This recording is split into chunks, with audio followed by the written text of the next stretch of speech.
Uy, wala man din ako. Hello, live kami.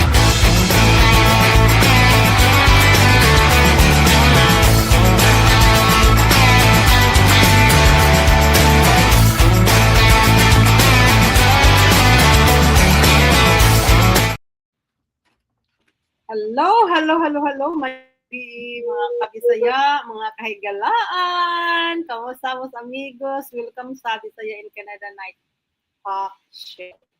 Okay, ako si Ate Binky, inyong host karon sa Ontario, Canada. Ug ako po si Ate Gilma. Inyong po sa Edmonton, Alberta, Canada. Yes, duha ka mga Bisaya.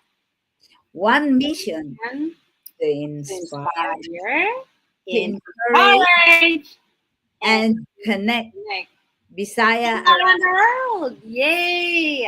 Bisan asa ka karon na amang ka sa Canada, Pilipinas, States, or sa Europe, o bisan na ka sa asa ka sulok sa kalibutan, welcome ka diri sa among little online Bisaya family. Okay, kuha na ang inyong kape o tsaa. Lingkod, relax, ug makig-istorya, uban ka na mo. Yeah, ayaw kalimot og comment kung asa ka nagtan-aw, okay?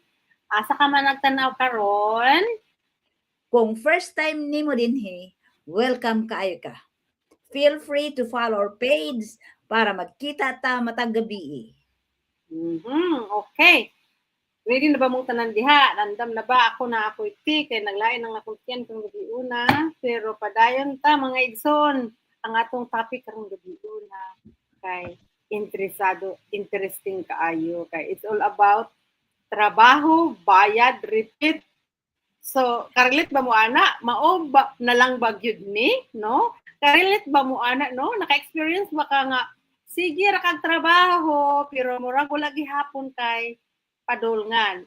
At Gilma, unsa may mo ikasulti ani nga? Kay relate na relate jud kayo ko ana. Siyempre, dito sa Canada, trabaho niya, trabaho og repeat, bayad bills. So, I naka-relate jud kayo ko ana oy. Kay siyempre diri gud ta sa Canada. Yeah, no. Unya, tawag ani, ay kanang bisan asa bitaw te, bisan naata sa Pilipinas, bisan asa sa kalibutan, mao gina ang atong naandan, murag cycle ba sa atong kinabuhi, no? Kay murag sa naandan ta mag-eskwela, magtrabaho, unya, magtrabaho na ta, unya magbayad sa bills, unya, balik-balik pero mao atong naandan. So no, wala tay murag sabaw, murag walay na padulngan. So unya, ang number one pag yun kay magtugod kay nagkinahanglan ta mag-work long hours sa atin, no? Long hours working. Pero parang feeling financially stretched gihapon ta. Yeah. Naman tay mga pamilya dito sa ato. Di ba? Bisag kamong nananaw karon, I think you have family back home. Nga nagkuan ba, nag-agad sa inyong ipadala. Yung nangano, pobre guta. Ako, I'm telling you, I'm pobre back home. So, I have to help my family back home. Kung kamo tingali o dili nila kahinanglan ang inyong kwan, kung ang inyong pamilya dito dili nila kinahanglan ang inyong hinabang, maybe mo makarelate. Pero we are here to work. So that we can help family back home. Yes. Sagara magud sa atin, no? Kanang maguna-una man gid ta sa atong gibiyaan. Gawas lang sa akong sitwasyon, iabot ko sa punto nga dili naman gid ko kahatag tungod sa ako kong sitwasyon. So mao na bitaw siyang mao ginang challenge bitaw kaayo nga kanang wala kay trabaho ba tungod kay dili ingon nga dili ka gusto magtrabaho pero ang imong lawas dili makaagwanta og trabaho. Mao na siya ang pinaka-huge nga challenge gud kay atong kani sa in my case akong kahimtang. So mao na siya karon. Oh, that's unsa may kanang kalainan ana Ate Gilma nga ang kanang sa surviving o truly living. Truly living. Naamo bitaw na ay mga tao nga nabuhi lang through surviving. Pero na tao nga they're truly living their dreams. Unsa may na kay naa man gina. So, that's what we are aiming for, right? Of course, yes. Kitang kitang mga tao, naman jud tay needs, di ba? So, we have to do our job para ta maka-survive. We don't even know that there are options. Yes. There are options. That's the right term, right? Options, ate, no? Yes.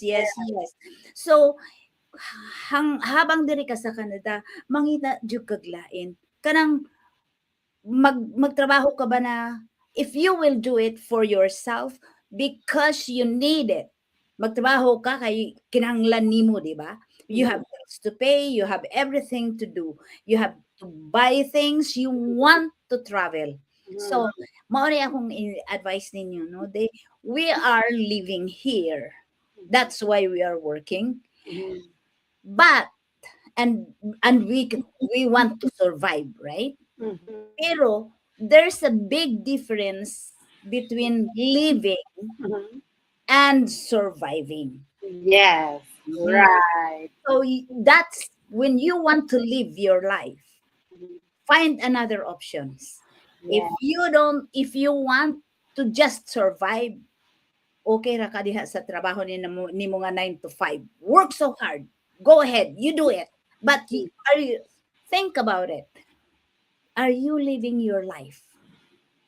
That's the thing. Kaya ang imuhang lawas, that's the only capital we have. Yes, that's what happened to me, ate, you know? Tinood jud ka mo, agree ko ana nga ang lawas rapisan. Okay? Treasure your body. Give it attention. Do not live just to survive. Yes. Live your life. Yes. The life that you want to live. Ang pangutate kay daghan man kayo ang mahadlok. So mao na siya mga igsuon. We are here to inspire you guys. Kay si Ate Gilman ana siya sa retirement niya nga stage. Ako dili pa ko gusto mag-retire pero ang akong lawas mo dili makagwanta. So that's why we are here to inspire you that there are another options. There are options. Yeah. Do not stick to your job. Yeah. Your boss will fire you. Telling you frankly, gapangita lang na sila paagi nga ma-fire ka. Yeah, okay. There is a difference between surviving and truly living. So karon, when you are finding your way how to live truly, so you have to really work hard. You need to work hard and you need to have direction and plan of your daily living. Kay adlaw tagpong ano naanad ta sa atong daily habit na old habit na we are always 9 to 5 back and forth always dili kay nakatunan na nato sa atong ginikanan in order to earn money. So we have to work hard for it. Yeah. Maoring di pa eskwela ta sa atong mga ginikanan, right? Well, ate dili man dahutan ang mag-work hard, you know. Yes, I know. It's not bad. Pero considering ang atong lawas dili man makinaintawon, ma-breakdown man ta.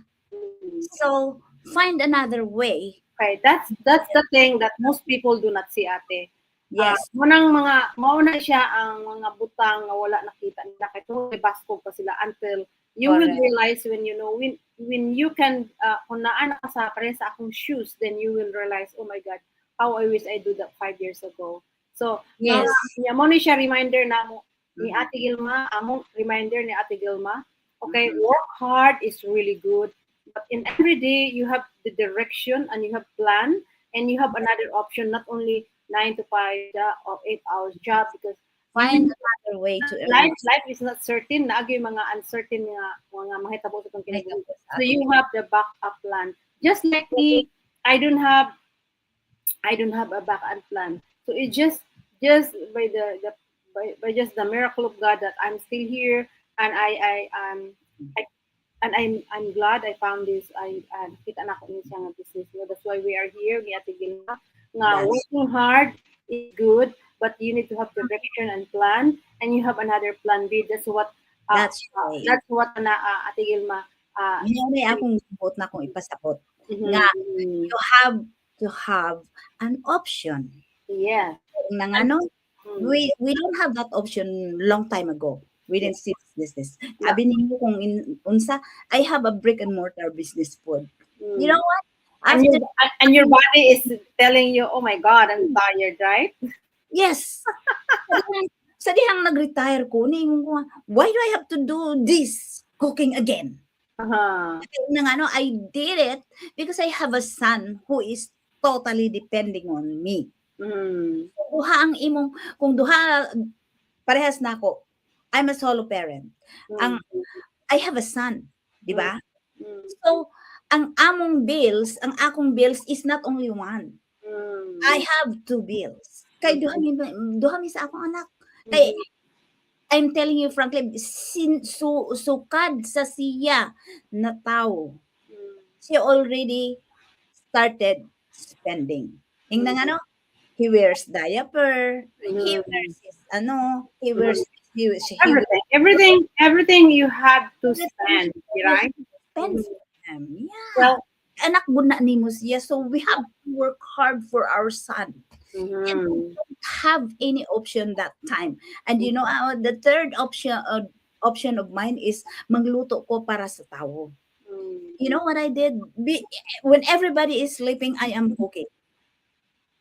Para Mm. kinabuntagan na ako ibaligya. So, So very I think it's a good timing, Ate Gilma, because your body is already started to low down, and then we yes, have we have this great opportunity now in our internet connection, yes. our online Business, online online business. digital online business. But then you you have to be willing to learn a new skill. Learn, yeah. Instead, yeah, and instead of relying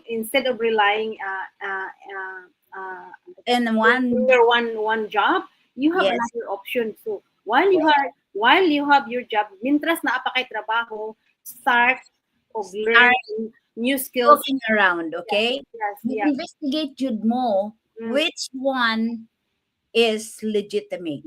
Oh, Okay, there's a lot of things going on in the online space yes, na dili pud katuuhan. yes, Oh yes. my goodness, I Too have to good to be true. So what that. I can say also here, kani manggod siya nga online space, dili ni siya is a get rich scheme kay Oh yeah, it's you not. really have to learn new skills. You Like, have to learn skills. and the best thing is you become more confident and you become more skilled, and wherever you do, you can bring the skills what you have. Or what you already Murang, want to do yeah, in the what you learn. future. Munang ganahan kay ko ani niya kay wag Yeah, nakakatun ta. Imagine, dili kang makakatunan. Oo. yes, Oh. imagine nakakatun ko. Mhm. Imagine sa tiguang na kong ingani. Yeah, I'm already retired. Yeah. Why do I have to look this way nga Mm. mas ko online? Ing nang ano, I don't even know marketing. Mm. I mean, I know how to market my products because I'm totally confident Mm. about my product. But this online marketing, I'm not confident because I don't know how. I'm not a techie person. I don't know Mm. how to use computer. But slowly, kada di ang matiguang tano, even slowly you can do. Yes, that's the best thing. So the good thing here, Oh, it's ang kuan lagi dire kinahanglan ka coachable and willing ka mo learn, and do yes. not stop, because when you stop, it's just like when you plant a seed and you pull it Yes. out, so mamatay siya kay wa man siya naka-good deeper ang iyang roots, no? So So you have to, it's like this. When Mm. you do online business and it is legitimate, mm, you have to wait. You have to nurture the mhm. plant. Parang, kung ano, alagaan yun na nimo. You have Tisanin mo. to have a tender loving care. Mhm. You have to give it your tender loving care. Aron siya mo lambo lagi. Mhm. Because if you will just plant it and leave it alone, nya, initan ka ay mainit niya, wala nimo di ay ito nabunyagan, what's gonna happen to your plant? Okay? So nurture your plant in order for it to grow. Yeah. So ang usa sa mga kuan Ate Gilma akong ganahan diri sa atong ginahimo sa online, digital online, no? Mhm. Because we create a good time for our like your family. You can be there. You can cook your son. You're not going. You're not Yes. rushing to go out 9 to 5, right? And for Oh, me, so I can also take good care of my health because I have health challenges, and at the same time, I have to do this business. And most of all, we will grow personally because we are connected to people more than 2,500 Mhm. people, 250,000 people in the whole world, and you will see a different kind of personality, and you will pick what will go align what you do, and it's so that's what I love. It's so And amazing. there's a community that Yeah. supports But then mga igsuon, no, most of all, kining tanan nga atong gihimo diri, no, wherever you are, whatever you are doing now, unsa man imong gihimo, kinahanglan gyud ka na ay pagsalig ug paghalad sa Ginoo kay all of these things, if you do this according to His will, everything will and will fall into place. Everything will fall into place. Yes, that's right. Kabalo og ihatag ba na jud sa imo sa Ginoo. You have to pray for it, di ba? Yeah. You Ihang pray. na ni Lord sa imo ha kay every person has a season. Mao Mm. nila na tag-araw, tag-init, o di ba? O tag-ulan.